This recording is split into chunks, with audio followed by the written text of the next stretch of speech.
என்ன கேக்குறாங்க? 20% இடஒதுக்கீடு அவங்க கேக்குறாங்க. அது அவங்களுடைய உரிமை.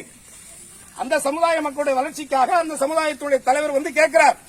ஆனால் ஒட்டுமொத்தமாக 100க்கும் மேற்பட்ட ஜாதிகளை கூட்டமைச்சு கட்டமைச்சு வன்னியருங்கிற ஒரு வட்டத்துக்குள்ள வச்சு இந்த சலுகைகள் போதாது, இன்னமும் எனக்கு வந்து 20% இடஒதுக்கீடு வேணும்னு கேட்கிற பட்சத்தில் ஒட்டுமொத்த தமிழ்நாட்டில் 314 ஜாதிகள் இருக்கக்கூடிய இந்த தமிழ்நாட்டில் கல்லர், மறவர், அகமுடையர்னு சொல்லக்கூடிய இந்த 3 இனத்தினுடைய ஜாதி ரீதியான கணக்கெடுப்பை நீ எடுத்தீங்கன்னா முதன்மையான ஒரு சமுதாயமாக இந்த முக்குளத்தோர் சமுதாயம் தான் இருக்கு.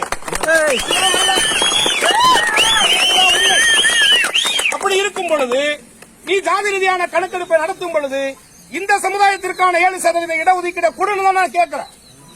நீங்க 20% அவங்க கேட்கிறாங்க, அவங்க உரிமை, அது அவங்களுடைய உரிமை. அதே உரிமை நமக்கு இருக்கா இல்லையா? இருக்கு. இப்ப நமக்கான அதற்காக பேசக்கூடிய தலைமை இருக்கா உனக்கு? இல்ல. அப்ப ஏன் என்ன காரணம்? தலைமை என்ன தேடி வருமா? உனக்கான நீ தான் உருவாக்கணும். சும்மா கோயில் திருவிழாவுக்கு வர்றதுக்கும் பொங்கல் வைக்க வரவன் தலைவன் சொன்னாக்க எப்படி? என்ன குறிக்கோள், என்ன நோக்கம்? சமுதாயம்னா என்ன? சும்மா சின்ன சின்ன தெருச்சண்டைகளுக்கு வந்து பஞ்சாயத்து பண்றதா உனக்கு பிரச்சனை? உன்னுடைய உரிமை உன் கண்ணெதிரில் பறிக்கப்பட்டுகிட்டு இருக்கு. வெறும் ஓட்டு வங்கிகளாக மட்டுமே இந்த முக்குளத்தோர் அடிமை கூட்டமா வாழ்ந்துகிட்டு இருக்கு. புரியுதா இல்லையா? தெரியுதா இல்லையா? என்னைக்கு உனக்கான ஒரு உரிமைகளை நீ கையெடுக்கக்கூடிய, உன்னுடைய உரிமைகளை மீட்டெடுக்கக்கூடிய காலத்தை யார் தீர்மானிக்கிறது? 6 வருஷம் தான் அமைப்பு ஆரம்பிச்சு. நான் முதலே சொல்லிட்டேன், நான் ஜாதி வெறி பிடிச்சவெல்லாம் கிடையாது. எனக்கு யாரை பிடித்தது? எனக்கு தேவரை பிடித்தது. தேவர் என்ற மகானை பிடித்தது. அவர் வாழ்ந்த வாழ்க்கை பிடித்தது. அவருடைய தூய்மை பிடித்தது. அவருடைய வீரம் பிடித்தது.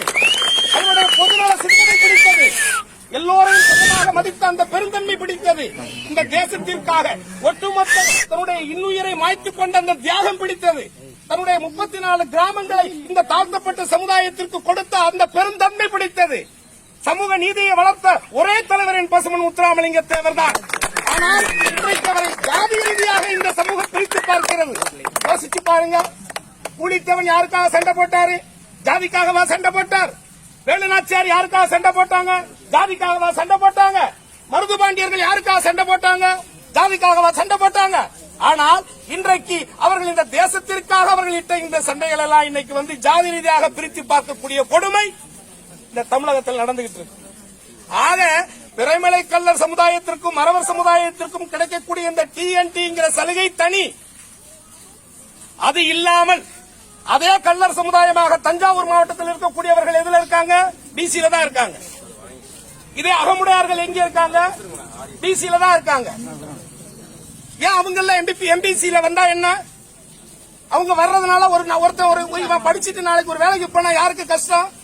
என்ன உன் வீட்டு பாக்கெட்ல இருந்தா எடுத்து கொடுக்கறீங்க? இல்ல உங்களுக்கு கொடுக்கக்கூடிய உரிமையை பறிச்சா கேட்கறாங்க இல்லையே. நல்லா புரிஞ்சுக்கங்க.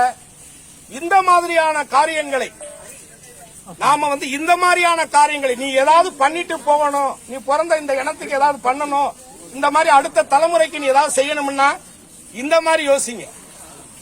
இதை விட்டுட்டு சும்மா வந்து இந்த கூட்டம் போடுறது, இதை கூத்தடிக்கிறது, சும்மா ஆவுன்னு காட்டுறது. அன்னைக்கு கூப்பிட்டவன வந்து நின்று 4 பக்கத்துல நின்று சென்னையை ஸ்தம்பிக்க வைக்கிறாங்கல்ல. இப்ப அது மாதிரி ஒரு கூட்டத்தை உருவாக்குனதானே அரசாங்கம் ஒத்து பார்க்கும். வேற எப்படி உங்களுடைய எதிர்ப்புகளை எப்படி நீங்க காட்ட முடியும் அரசாங்கத்துக்கிட்ட? எத்தனை வாட்டி நான் மனு கொடுக்கிறேன், மதிக்கிறாங்களா? ஏன் 9 அமைச்சர் இருக்காங்கல்ல இந்த முக்குளத்தோர்ல? 32 அமைச்சர்ல 9 அமைச்சர் இருக்காங்க. ஏன் இந்த TNT கொடுக்க முடியாது அவங்களால? இன்னைக்கு 3 அமைச்சர் இருக்கிற வன்னியர் சமூகத்தை சேர்ந்தவங்களை படையாட்சியோட படத்தை உள்ள வைக்கிறாங்கல்ல. அந்த இன உணர்வு ஏன் உங்களுக்கு இல்லாம இருக்கு? இதை யாரா கேக்குறீங்களா? இப்ப எனக்கு மட்டும் என்ன வலிக்குது? எனக்கு தொழில் இல்லாம வந்திருக்க, நான் என்ன கட்ட பஞ்சாயத்தா பண்றேன்? என் மேல ஒரு வழக்கு இருக்கா? 11 வருஷம் ஜாதி அமைப்பு நடத்துறேன், ஒரே ஒரு வழக்கு இருக்கா பாரு என் மேல? இல்லாத பட்சத்தில் பொய் வழக்கு போட்டு உள்ள தள்ளுறாங்க. கருணாசுங்கிறவன் தனி மனிதன் நினைச்சாங்க, அரசாங்கம் நினைச்சிச்சு. அந்த அகம்பாவத்துலதான் அன்னைக்கு கூட இருந்த இந்த 9 அமைச்சர் சொல்லிருக்க கூடாது. ஏன் ஜாதிக்குன்னு ஒருத்தன் தான் கத்திக்கிட்டு இருக்கான், அவனை எதுக்கு அரெஸ்ட் பண்றீங்கன்னு கேட்டுக்கலாமா இல்லையா? ஏன் கேட்கல? யோசி. நான் அதை பத்தி தான் கவலைப்படுற ஆள் கிடையாது. என்ன, நான் வருது என் தைரியத்தை மட்டும் தான் எடுத்துக்கிட்டு மெட்ராஸுக்கு வந்தேன். சும்மா நடிச்சுக்கிட்டு இருந்த ஒரு நாளைக்கு 2 லட்சம் ரூபாய் சம்பளம் வாங்கிட்டு இருக்கும் பொழுதுதான் நான் வந்து தேவர்னு வெளியில வந்தேன். அந்த உண்மையா நான் இருந்தனாலதான் 50 அரசியலமைப்பு சட்டம் உருவாக்குனாங்க. 1950 ஜனவரி 26 அன்னையில இருந்து இன்னொரு வரைக்கும் 2016 வரைக்கும் எத்தனையோ ஜாதியினுடைய அடையாளமா அந்த சட்டமன்றத்துக்குள்ள ஒருத்தருடைய குரல் ஒலிச்சிருக்கு. முதல் முறையா இந்த முக்குளத்தோர் சமுதாயத்துடைய குரலாக ஒலித்த முதல் குரல் இந்த அருணாசுடைய குரல் தான். அமைப்பு இறைவனுடைய அருள், தேவனுடைய அனுகிரகம் எனக்கு உண்மையா இருந்துச்சு. ஏன்னா நான் உண்மையா இருந்தேன், இப்பவும் இருக்கேன்.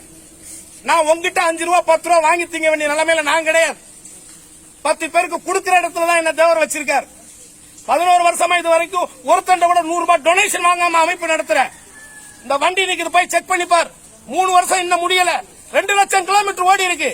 யாருக்காக ஓடிட்டு இருக்கு? எனத்துக்காக ஓடிட்டு இருக்கு. புரிஞ்சுக்க, எல்லாம் புரிஞ்சுக்க. ஒரு வாய்ப்பு இன்றைக்கு இந்த நேரத்தில் கூட நீ இந்த உரிமைகளை உன்னால வாங்க முடியும். எப்ப வாங்க போற? அந்த அம்மா இருந்துச்சு, 9 பேருக்கு மந்திரி கொடுத்துச்சு. இனி வரத்தான போது. இனிமே ஒரு மந்திரி சீட்டுக்கு இதே சமுதாயம் வந்து கும்பிட்டு விடுகிற காலம் வரத்தான் போகுது. அன்னைக்கு தான் தெரியும். ஒரே ஒரு மந்திரி கிடைக்குமா? ஒரு மந்திரி கொடுத்தீங்களா? ஒரே ஒரு மந்திரியாவது கொடுங்க எங்க ஜாதிக்கு கெஞ்சக்கூடிய காலம் வரத்தான் போகுது. நல்லா மனசுல வச்சுக்கோங்க. நான் உங்களை மத்தவங்களோட முரண்பாடா இருங்க, மத்தவங்களோட வம்புலுங்க நான் சொல்லவே மாட்டேன். நல்லதை விதைச்சா நல்லதுதான் விளையும். நான் நல்லதான் விதைப்பேன். என்னால இது வரைக்கும் ஒருத்தன் கூட ஒரு எஃப்ஐஆர் வாங்க வச்சதில்ல. ஆனா கொலைக்கேஸ்ல இருக்கிறவன ரோட்ல கொண்டு போயிட்டு கையேந்தி பொண்ணு போட வச்சு அவனை கொலைக்க வச்சுட்டு இருக்கேன். என்னால ஒரு நல்ல ஒரு கெட்ட தவறுதலா ஒரு தப்பு செஞ்சா கூட செஞ்சவனை கூட நல்ல வழிதான் நான் காட்டிக்கிட்டு இருக்கிறேன். அதுதான் நம்ம நல்லது பண்ணா போதும். பண்ண முடியலன்னா பொத்திக்கிட்டு சும்மா இருக்கலாம். ஆனா இந்த ஜாதி சும்மா பேசி உசுப்பேத்தி விட்டு 4 வம்புழுத்து விட்டு அந்த ஈனத்தனமான புத்தி எனக்கு கிடையாது. நான் என் பிள்ளைங்களுக்கு பாவத்தை சம்பாதிக்க நான் வரல. முடிஞ்சா என்ன பயன்படுத்திக்க, நான் அவ்வளவுதான் சொல்லுவேன். நான் என்னைக்காவது சொல்லுவேன் ஒரு நாள். நான் இப்ப ஐயா சொல்ற மாதிரி வீடு வீடா போய் கூவணுமா? நீங்க வாங்க நீங்க வாங்க நீங்க வாங்கன்னு கூவணுமா? யாரு வர்றா? சென்னையில டிஎன்டி சம்பந்தமா எப்ப கூட்டம் போட்டாலும் இந்த ஒண்ணு இந்து இல்ல ஓட்டேரி இல்லன்னா பம்மல். ஏன் மத்தவங்க எல்லாம் பிரேமலை கல்லற இல்லையா? கொஞ்சம் யோசிச்சு பாருங்க. இது அடிப்படையான உரிமை. ஏற்கனவே கொடுத்துக்கிட்டு இருந்த உரிமையை தானே கேட்கிறோம், புதுசா கேட்கலையே. ஆக தயவு கூர்ந்து படிக்கிற அடுத்த தலைமுறைகளுக்கு ஏதாவது நீங்க நல்லது பண்ணணும் நினைச்சீங்க. அடுத்து என்னைக்கு இருந்தாலும் சாகத்தாண்டா போறீங்க. ஒன்னு பொறப்புன்னு இருந்தா அடுத்து இறப்புன்னு இருக்கு. தனியா தானே சுத்தி திறன் தமிழ்நாடு முழுக்க. பின்னாடி என்ன 4 வண்டி கீழே பொருள்லாம் வச்சுட்டா சுத்துறேன். என்ன ஒருத்தன் போடுறதுன்னா அதுக்கு இனிமே பிறந்துதான்டா வரணும்.